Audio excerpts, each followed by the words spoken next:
В городе Карасу для местных жителей прошли разъяснительные мероприятия по страхованию жилья. Специалисты страховой компании обходили дома и подробно информировали граждан. Yılın birinden başlayıp штраф salına başladı.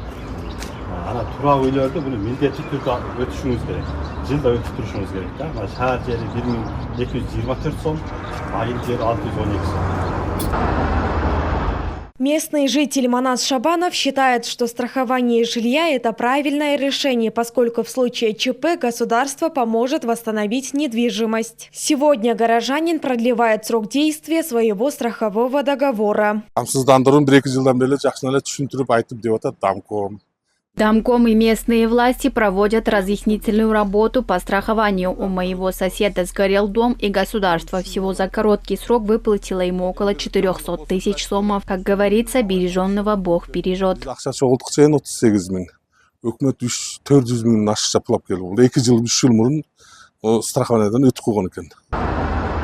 Годовая стоимость страхования жилья составляет 1200 сомов в городах и 600 сомов в сельской местности. При этом владельцы жилья, имеющие инвалидность первой и второй группы, освобождены от уплаты страховых взносов.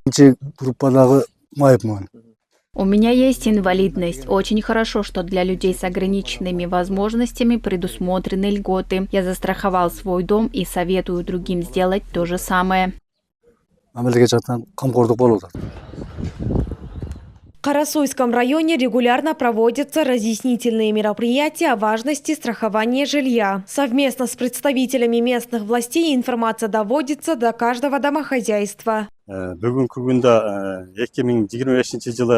В Карасуйском районе насчитывается 46 880 домов, из них 41% уже застрахованы. С начала этого года страховые полисы оформили более 3500 домовладельцев. Государственные служащие вносят большой вклад в разъяснительную работу.